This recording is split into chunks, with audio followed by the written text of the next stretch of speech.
Ok. Muito bem, estamos aqui em Praga, capital da República Tcheca. Você quer saber a história desse país? Você quer saber o que foi a Primavera dos Povos, a Primavera de Praga, a Praça São Venceslau? Você quer mesmo saber o que é o socialismo, o que é o comunismo? E por que não deu certo nesses países? E por que muitas pessoas seguem tentando seguir um regime e um sistema que muitos consideram falidos? Você vai ter essa oportunidade aqui, nesse nosso documentário, direto da República Tcheca. Dobrý den, bom dia em checo. O meu nome é Zuzana Rabosová, trabalho como guia aqui na minha cidade, na cidade de Praga. Praga é uma cidade que tem 1.200.000 habitantes, 500 km² de superfície, uma cidade que oficialmente foi fundada no ano 882, foi naquela época a sede da primeira dinastia real tcheca, a dinastia dos Temeslitas. Logo, o verdadeiro florescimento de Praga é da metade do século XIV, período do governo do rei Carlos IV de Luxemburgo, não somente foi o rei checo, foi também o imperador do Sacro Império Romano Germânico.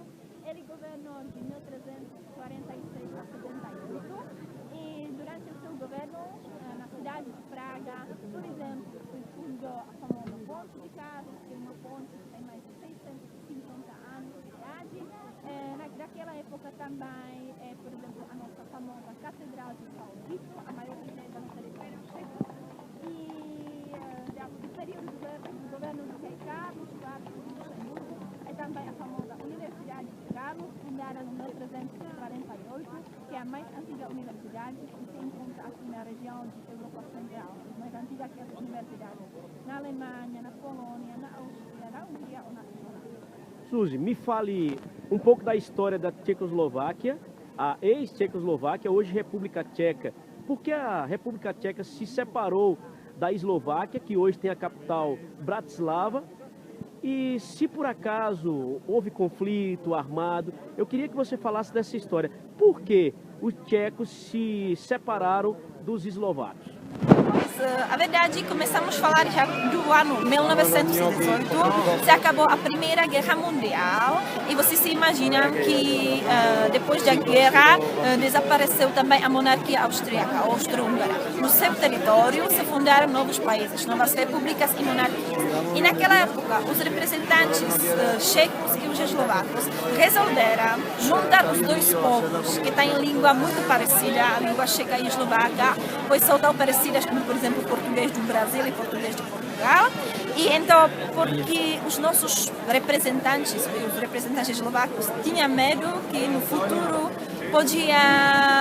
os dois países não ter tanto poder na Europa, pois combinaram ou resolveram juntar de forma artificial o território checo e o território eslovaco. Se fundou a República Federal da Checoslováquia, que na realidade funcionava como país federal, quer dizer, no território checo se mantinha a língua checa, no território eslovaco a língua eslovaca. Então, assim se juntaram os dois países no 1918, dia 28 de outubro. Continuou o país assim funcionando, inclusive durante o período da ditadura comunista, que começou no 1948 e acabou no 89, e o dia 1 de janeiro, já 4 anos depois da caída da ditadura comunista, pois 1 de janeiro de 1993, depois de acordos de forma muito tranquila, muito pacífica, se separou a Checoslováquia na República Checa e na Eslováquia. Não houve nenhum conflito. A verdade é que entre os dois povos passam as fronteiras naturais e então a separação não foi complicada, foi bem sossegada, tranquila. Para completar, eu estive na França e falei sobre a Primavera dos Povos, onde tudo começou, que atingiu vários países também da Europa e do leste europeu. E no ano passado, estive presente na Praça Tahrir, onde aconteceu a Primavera Árabe. E é um orgulho para vocês aqui da República Tcheca, dessa região, saber que a Primavera Árabe teve efeitos, inclusive desses povos orientais, em relação ao que aconteceu aqui na Praça de São Venceslau, que é a praça onde ocorreu a Primavera Praga, a Primavera dos Povos 1848 e depois vem a Primavera de Praga. Eu queria que você dissesse o que foi a Primavera de Praga. Pois a Primavera de Praga, sim, no território checo, começou já na metade dos anos 60 do século XX. Foi um movimento de aquecimento na sociedade. Primeiro começaram um pouquinho abrir o mercado checo para o mercado da Europa ocidental. A gente tem que ter em conta que naquela época já eram 20 anos quando tínhamos ditadura comunista, éramos considerados como um satélite soviético. Então todo o nosso mercado, nossa economia, também a nossa vida cultural, social, era ligada com a União Soviética. E sempre foi existia um controle forte por parte da União Soviética. Mas este controle queria o nosso país sair um pouquinho do período do aquecimento, período da Primavera de Praga, e não foi no início primeiro, sobretudo, um movimento econômico, mas se transformou logo num movimento cultural, um aquecimento da sociedade. Significou que, por exemplo, se podiam publicar as obras literárias dos autores proibidos nos anos 50, no período do comunismo mais rígido. Também podiam começar a cantar os cantores, apresentar-se os artistas, que no período dos anos 50, quando o comunismo, na verdade, começou de forma muito rígida, muito ortodoxa, eram proibidos. Este período culminou com janeiro de 1968, quando foi eleito o novo primeiro-ministro Alexander Dubček, que dizia que queria fazer o socialismo com cara humana, quer dizer, afastar-se das ideologias do marxismo-leninismo e aproximar-se mais dos problemas reais dos checos ou checoslovacos. Na realidade, este movimento de afastar-se da influência da União Soviética não gostou para nada. A União Soviética tentava, pois, manter controle nesta região de Europa Central e Europa Oriental. Realizaram-se entre o governo nosso e o governo soviético diferentes discussões políticas, mas na realidade não acabaram muito bem para nós, porque uma parte dos comunistas checoslovacos, os rígidos, os ortodoxos, entre aspas, estamos falando que pois um aquecimento na sociedade e que havia discussões políticas entre o governo checoslovaco e o governo soviético que não acabaram muito bem para o nosso país, já que uma parte dos comunistas ortodoxos rígidos checos, entre aspas, convidou para o território checo os soldados membros do Pacto de Varsóvia. O Pacto de Varsóvia se fundou como oposição da OTAN, se fundou nos anos 50 e os países que fundaram eram países com ditadura comunista. Os países como Polônia, Bulgária, Hungria, Romênia, União Soviética. Morreu muita gente, né, Suzana? Olha, os tanques do Pacto de Varsóvia ocuparam Praga entre os dias 20, 21 e 22 de agosto de 1968.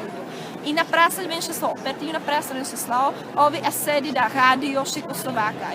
Imagina, nos anos 60, a rádio foi a fonte da informação muito mais importante que a televisão. E da Rádio Checa, os checos e os eslovacos eram apoiados para fazer uma sublevação contra esta ocupação, que era, pois, ocupação de um país por países estrangeiros, né? Então, uma coisa não democrática. E eles não imaginavam que o povo ia invadir a praça e que ia lutar contra o comunismo. E havia, pois, muita gente com seus corpos protegendo a sede da rádio. Muita gente morreu, então, assim, fuzilada, assassinada pelos soldados soviéticos, soldados do Pacto de Varsóvia, que ocupou Praga, assim, neste período. Acabou a Primavera de Praga, nestes dias finais de agosto de 68. O primeiro-ministro Alexander Dubček tinha que abdicar, tinha que receber um trabalho de pouca honra, um trabalho na Eslováquia Oriental, onde ali tinha que guardar, proteger as florestas. Então se acabou esse período da Primavera de Praga e começou nos anos 70 o período do comunismo até mais rígido, mais ortodoxo. Para a gente terminar, quem é ruim? O comunismo ou as pessoas que fizeram o comunismo? Você que vive nessa região, tem muita gente no Brasil que adere ao comunismo, mas nem sabe direito o que é. Alguns sabem, outros não sabem. O que é o comunismo? Já que você vive aqui, você sabe o que é, você viveu esse regime. Repetindo, é o comunismo que é ruim ou as pessoas que estiveram no poder nesse regime? Pois só acho eu as pessoas, porque aproveitando cada ideologia, se aproveitar de forma não adequada, como foi no nosso país, pois pode ser ruim. Tantas ideologias que tivessem uma base, como tinha o comunismo, que queria repartir os bens entre o povo de forma justa, que queria pois, que a sociedade fosse igual, que não tivesse os mais ricos os mais pobres, mas tentava pois fazer a sociedade igual para todos, e sempre havia os que aproveitaram esta situação. Então acho que é bom, ou pior, não foi a ideia do comunismo, mas as pessoas que aproveitaram esta ideologia para o seu próprio bem. Para a gente terminar, o nosso país, o Brasil, ele é um país muito jovem. Nós passamos por algumas coisas, mas que não chegam nem a metade do que vocês passaram. Eu queria que você deixasse uma mensagem para a juventude brasileira, para o povo brasileiro, aqui direto da República Tcheca, uma mensagem especial para os estudantes, esses que no olhar querem mudar um país, nosso país que infelizmente, lamentavelmente, muitas vezes fica na mão dos corruptos, né, na mão da corrupção. Pois eu acho uma mensagem para os jovens seria não ter medo, e se você vai ver que algumas coisas que estão se passando você não goste ou você não concorde, pois você não é melhor não ter medo e apresentar, dizer de forma livre o que você não gosta, e assim as coisas podem mudar. Porque no nosso país, por muito tempo, a gente tinha medo devido à polícia, devido à perseguição grande que tinha o poder grande que tinha o Partido Comunista, e a gente pois tinha medo de protestar, sublevar-se. Mas logo se encontráramos mais atrevidos, e devido a eles, graças a eles, pois hoje estamos vivendo na democracia. Obrigado, Suzana.